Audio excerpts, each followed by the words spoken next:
All right, we're rolling. Great. Oh, that is right in the corner.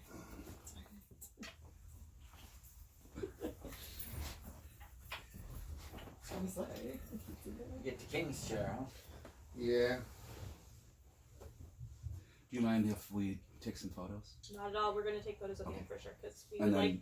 I was going to ask you, can we take photos and post them as well? yes, please. Okay. And then you don't mind if we do the same thing? Absolutely. Right, cool.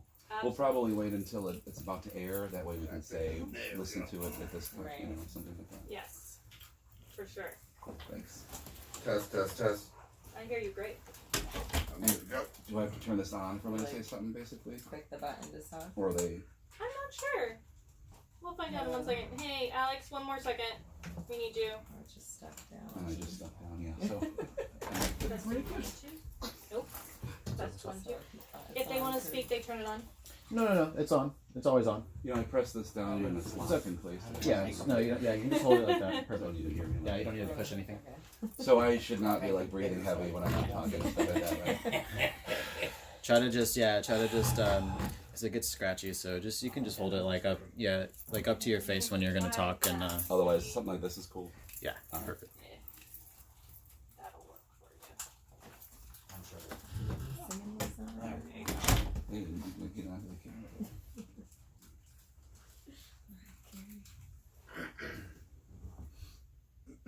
All right, Carlos, you're on. Can you count down? Hello? Test 1, 2. Test 1, 2. I can hear me, but I Turn it up. barely hear you. Turn it up. Which one am I? I should be number 1. Test 1, 2. There we go. Much better. Oh, there we go. Awesome. Okay. Great. Okay. All right, Carlos. 3, 2, 1. Boom, bang, bang. Hey, how are you today? It's been a long day. It's been a day. Now, did I see an Instagram picture of you pre-gaming it today? No, That's not you today? that was last night. That was last night. Oh, I see. Maybe you should watch your IG. I don't. You're a day We've behind. talked about the social media issue that I have going on.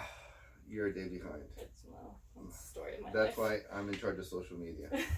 That's So tell me, who do we have today? I brought you somebody today. I brought you a gift. You have yet to give me the gift of my stripper, but I brought you a gift today. No, I got you the stripper. Where's She decided not to talk about it. There's a then, difference. then I don't have a stripper. Okay. So anyways, you were saying? So I brought you our friend James today. James, how you doing? Welcome. Thank you very much. Very well. James is part of a veteran association that I personally love. I was telling you about this a couple weeks ago. It's called New Directions, and it is a program that helps our veterans or those who have served in the Oh, military that's right. Yeah, that's right. who have fallen on some hard times and are homeless, and they help rehabilitate them and help them with their future progress. Nice. So I thought we could talk to James today and talk about all the things that happened to get him to that point and where he's going now. And we have some representatives from New Directions here as well. Okay. So we're going to go around and introduce everybody. James, why don't you start off?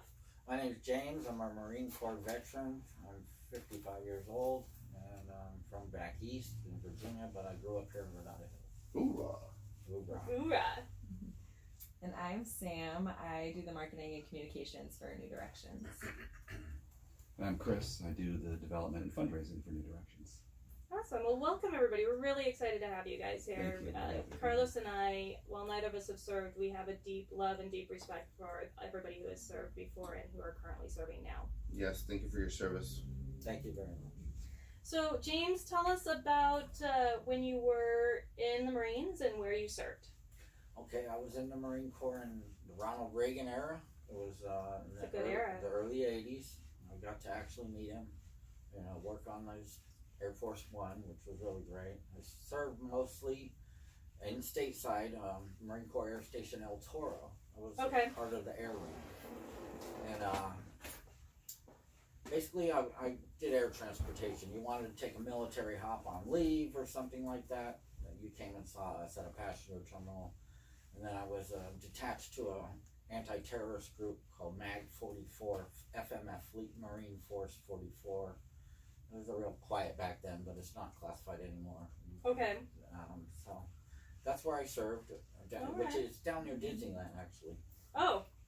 Well, it sounds like you were pretty busy. And did you serve 4 years or longer? 3 years, actually. Oh. When I went in, it was the last time you could do 3 years. Okay. All right. And tell us about when you came back home. When I came back home, well, I was kind of screwed up. Okay. I was going, I had just gotten divorced. I had a very young child. I was introduced to drugs in the Marine Corps. So I came out an addict.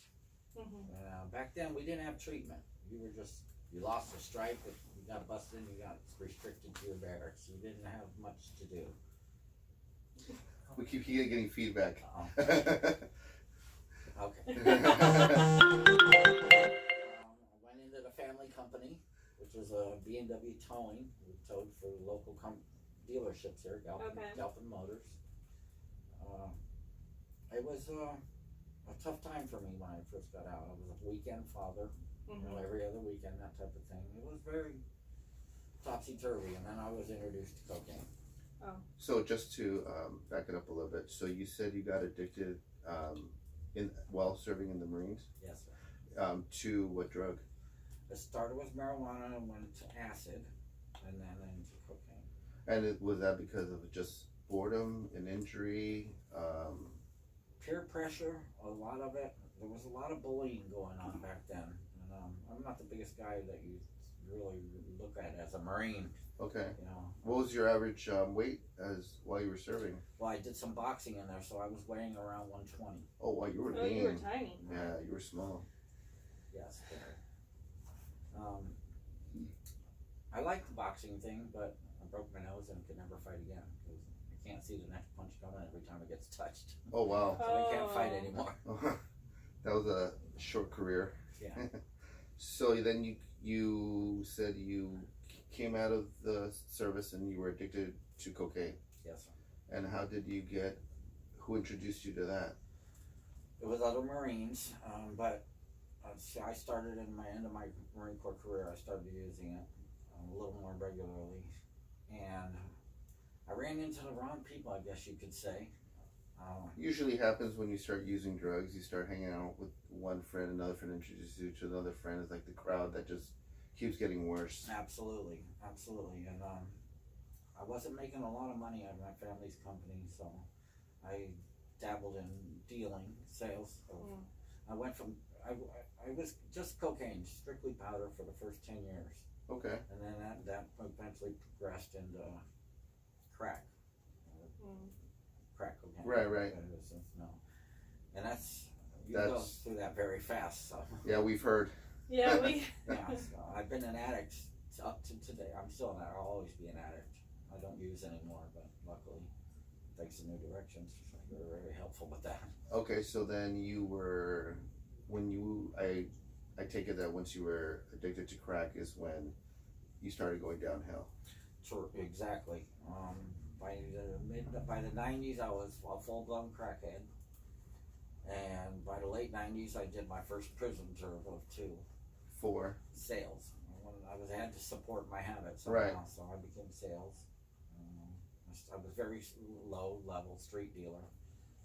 And after the second prison term, I ended up being a drug dealer. So. How did that happen? I met some right people. I started dealing to the stars. I have a prince from Iran. And, I had a lot of high-end clients. How did you get into the high-end clientele? Just names? Right. I got turned over some people. A friend of mine that was also a dealer, he went into jail, so he needed somebody to cover his business. And basically, I hate to put it like that, they like the white guy coming to Beverly Hills. Yeah. And so I could see that though, because you're low key. Exactly. Exactly. I fit in perfect. Yeah. You're very You're not incognito. gonna stand out. Right. So that's basically where I went.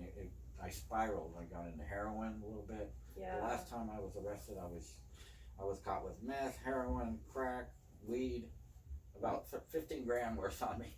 You were a walking pharmacy. Yes, I was. Dr. Feelgood. Supply and demand. Yeah. You know, I had the supply and they demanded it. So then you're obviously you're supporting your habit and you're making money at the same time, which is even harder. Yes, because you have a lot of friends all of a sudden. And a lot of free time. A lot of women, a lot of friends, a lot of free time during the day. You work all night, you know. But not on the street. I delivered to high-end houses and upper class clients. So a lot safer. Absolutely. There was no risk to it unless I gave myself a risk, which I did. I went the wrong way on the freeway one night. Instead of going to Beverly Hills, I went up towards Palmdale to pick up the next day's issue. Wow. I should have went there first, and I passed the CHP, and that's how I got arrested the last time. And how they caught you with everything. Exactly. And then you did how long were you locked up for? The first prison sentence was 3 years.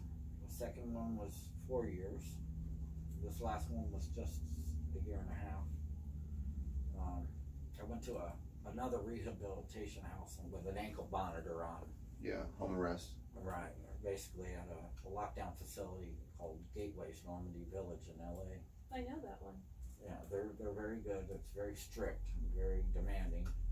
So then when you passed the CHP officer, what year was this? Like late 90s? No, this was the last time. Oh, so you just currently just. Right, I've only been out of jail not even a year. Oh wow.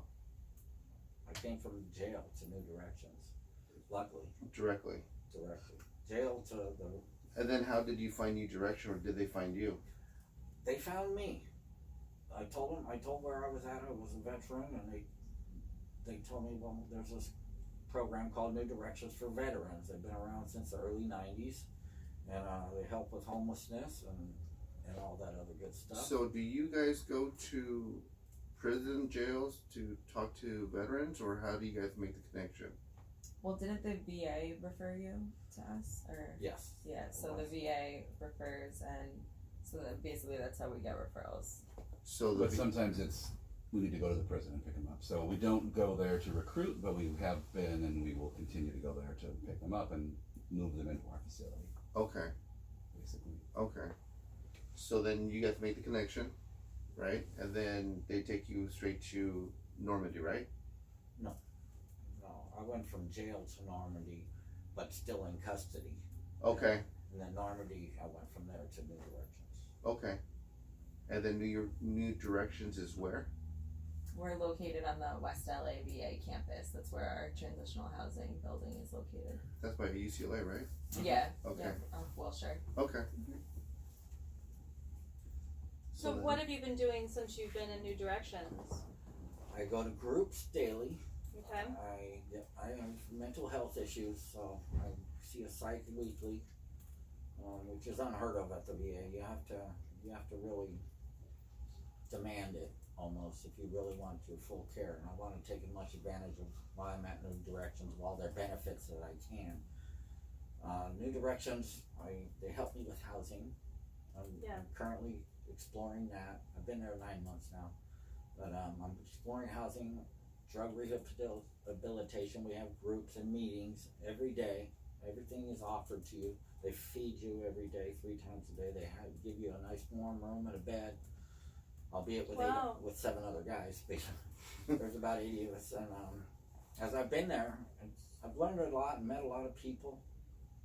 I'm clean now, 2 years, 2 months.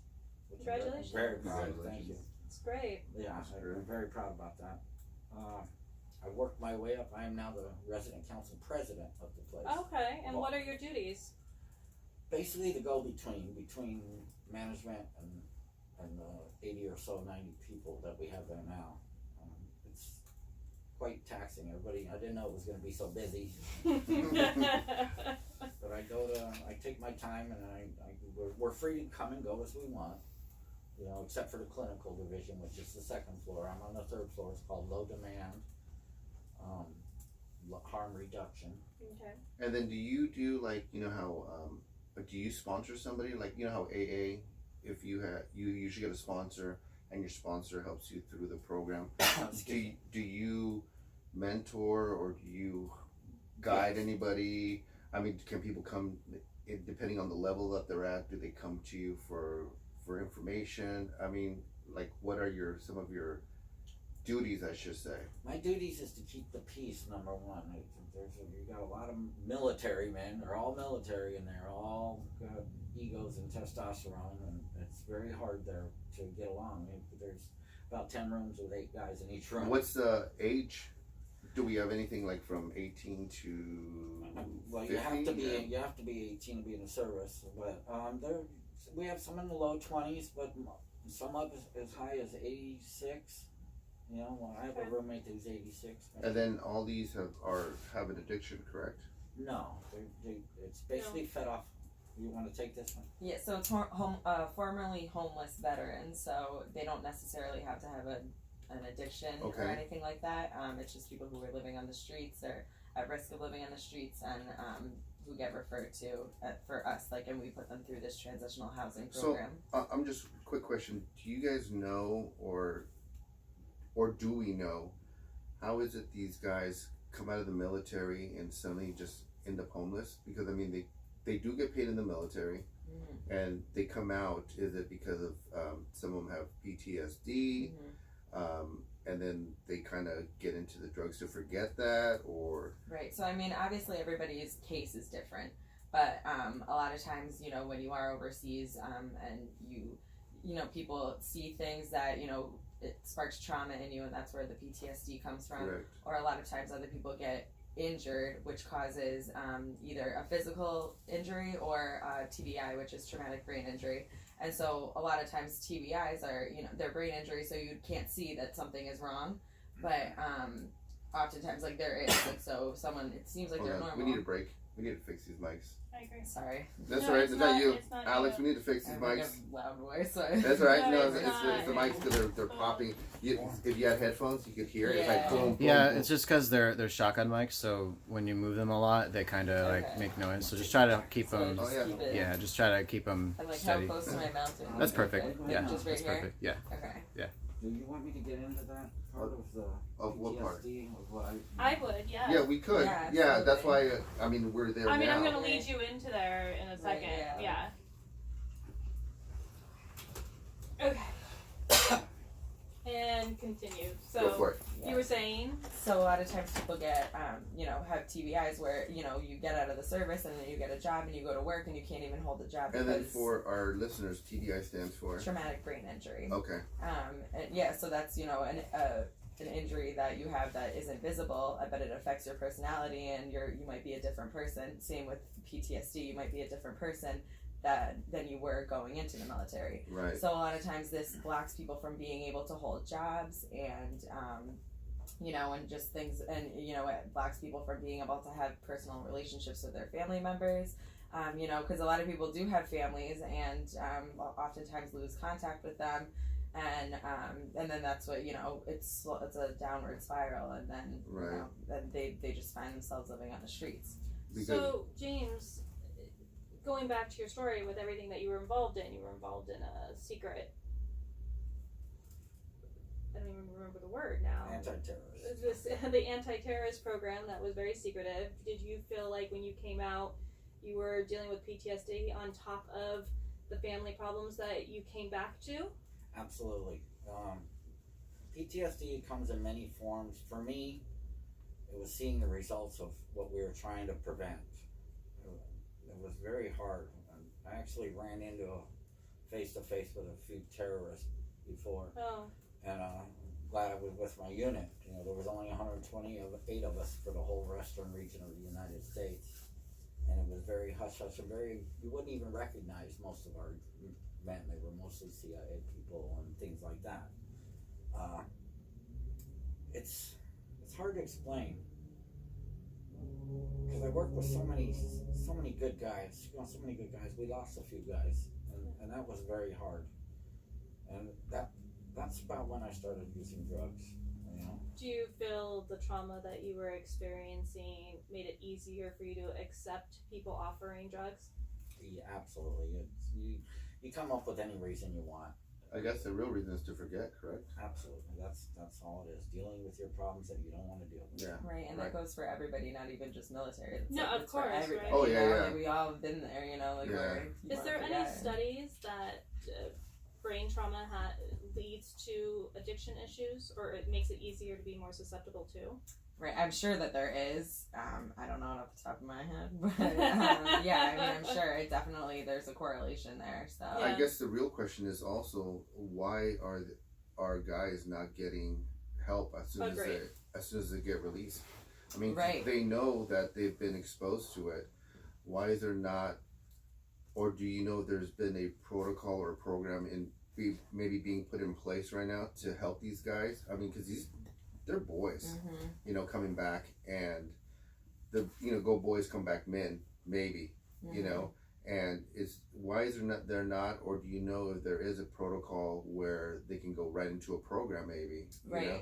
And again, like I don't know what everybody else's case is, but there's just people that I've known from like friends or just people that I've met who are veterans, and some people just say that they got out and that was it. The VA pumped them up with pills and then sent them on their way. So instead of giving you that actual, that therapy and speaking it out and letting you or physically even healing yourself, mentally and spiritually or anything like that, it's kind of like pump you with drugs, send you on your way. No, it's very true. I have a good friend of mine. He worked at the VA, and he told me, he was a PT. He's like, dude, my job is to bandage them up and ship them out. Right. That was their mantra. Exactly. You know? And is there a conflict working on the VA campus than with your team and your program? No, because we're all working towards the same goal. Like, I mean, I don't want to, say someone doesn't do something right, whatever. Like, we're all trying to work and help our veterans. I think definitely in the past, it hasn't been taken as seriously. And that's just like something to do with the government, money, finances, everything runs around money, so maybe they couldn't afford. And I think now definitely, times are changing, and situations like these, we're all talking about it now, and we're all realizing, we don't give the treatment to our veterans that they deserve. Absolutely. We don't. And you know what? And I'm only 27 years old. I never even knew anything about veterans, the military, the government. Never in my life did I even think about this until one day I got involved in a veteran organization, and it opened my eyes, and I was like, how are we not taking care of the people who fought for our Agreed. freedom? It's actually- something it's that just makes absolutely us so insane. It's very angry. frustrating, actually, Yeah. because you Yes, it figure, I mean, they're heroes. Why do we not Right. treat our heroes better? It's We just some common sense, you would think. right. And so now I think since the conversation has started, there's a lot more veteran organizations, trying to help, and we see that there's veteran homelessness everywhere, and that's something that New Directions does. Like, we want to, there's a huge homeless issue in LA, and you know what, you got to start somewhere. Let's try to start with our vets, because they shouldn't be on the streets. Absolutely. 100%. Agreed with you. Yeah. Completely. Agreed. I think that's a good point about the VA. I think it's just recently now that they're starting to admit. I mean, they've known for a while. The government's known for a while about Of course they have. PTSD, but I think Sam is right. It comes down to money, and there's a lot of money that has to be put into a system. If you've got hundreds of thousands of military people now complaining about PTSD, and there's the treatment for that can be very expensive. But I'm glad they're finally addressing that, I because agree. it's an issue, and that's not sweeping it under the carpet. Yeah, I think actually, if you think about it, what really exposed it was the NFL. Yes, with the The- brain injuries. The NFL with the brain injuries. Everybody has still really, their hands up like, oh, that's not happening. Well, that's not happening. And You clearly gotta it's remember not. that the NFL's a money-making Right. machine. They Yeah, can't they admit can't- there's they can't- something wrong with exactly, their program. Right. exactly. And Which is the same for the military when you think about it. We can't admit that we're damaging people but you know what's and really expect the Absolutely. same numbers to sign up. true. But what's really interesting about like concussions, for example, you get more concussions in football, not American football, and football. Right. Soccer, Right. aka soccer. But FIFA refuses. FIFA does not recognize They it. do not recognize it at all. No. Now with kids, they don't let them use a head. But why is that? Because they recognize it. They Because recognize they that. they don't They recognize recognize it. it because why ruin young kids? Because that's their future. Mm-hmm.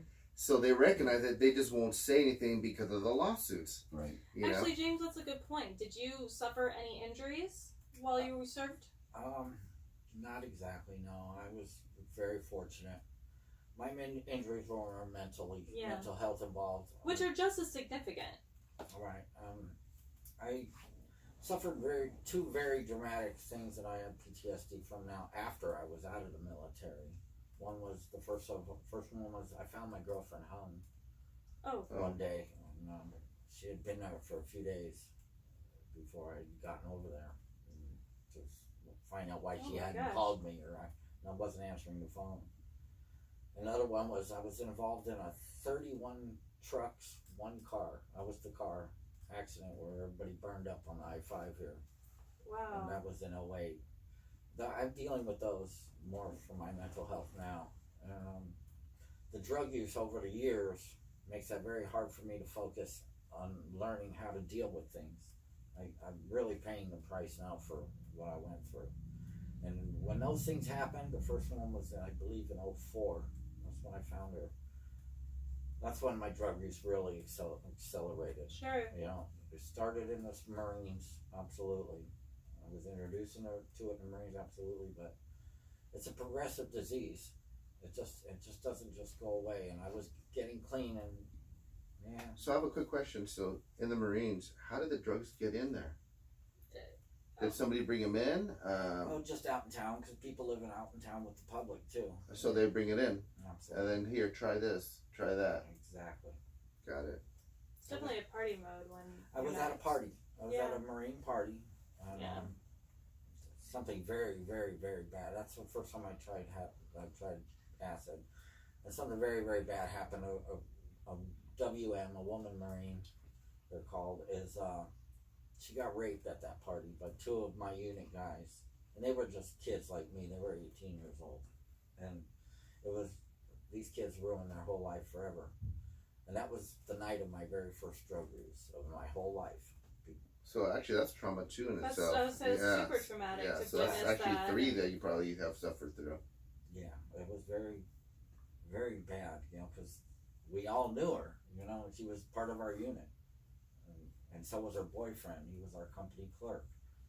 And then, we were just kids. We didn't know any better, except for, you're supposed to know better. If you treat a lady like a lady, you don't do that kind of stuff. Right. But I don't know. That kind of messed me up, and it accelerated from there ever since. To today. Yeah. To the day. I may be clean right now, but there isn't a day go by that I don't feel like I want to use. Yeah, that's what most addicts usually say. Yeah. Yeah. Take it day by day, hour by hour, right? We have to. We got no choice. It's the only thing that works for us, day by day, and accepting support. Right. They're out. It's there, especially at New Directions. They give us anything we need.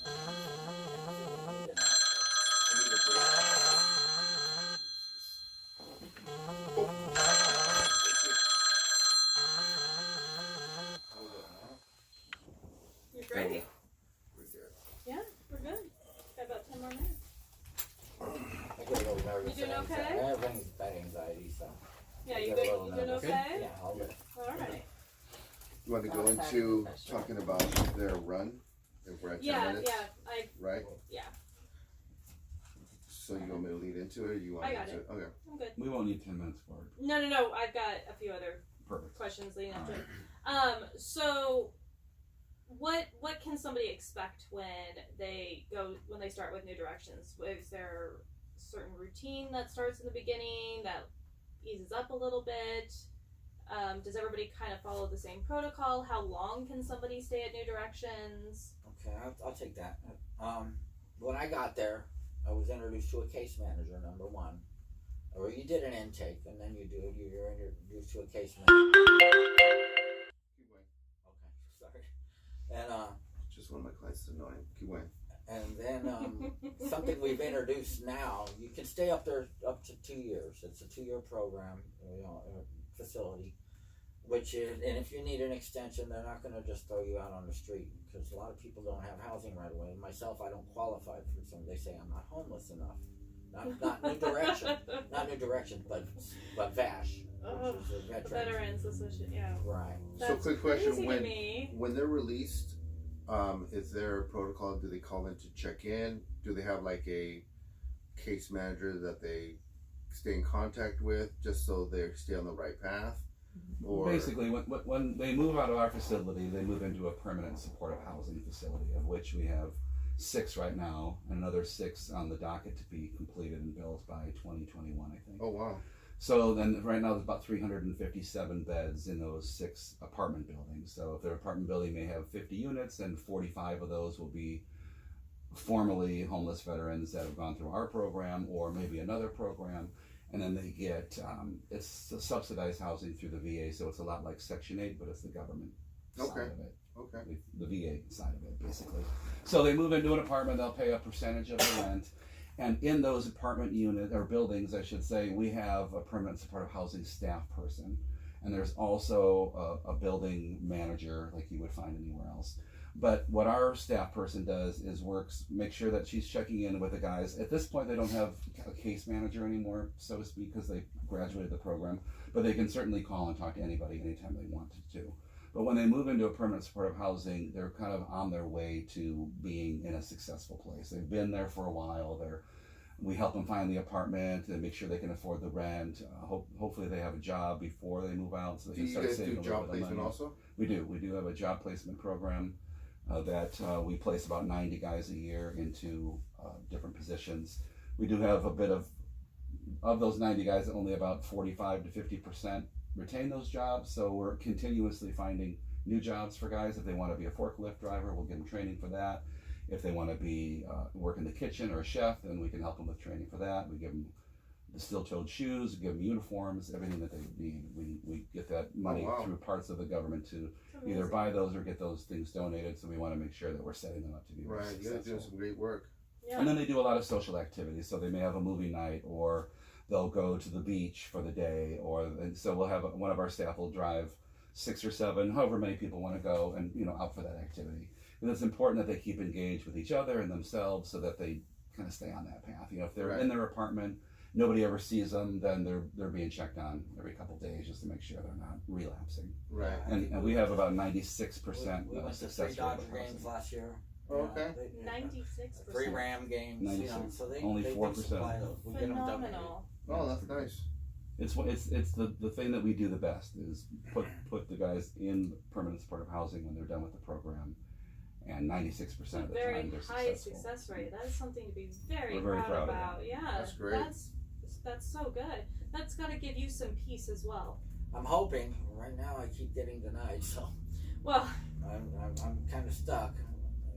But I won't You gotta get there 9 months. Be so- persistent. you gotta be positive. Yep. But I try Squeaky and wheel do gets everything the I can, oil, right? including Squeaky wheel promoting gets the oil. New Directions, because I'm just so proud to be there. And they're a godsend. They are. I'm not trying to blow their horn or nothing, but it's just the way it is. Samantha's great. Chris is great. James. They're all. It's just James, we'll give you that check. even later. Freddie over there. Well, where can people find out more about your organization? The best place to go is to our website, which is www.ndvets.org. Okay. So and we-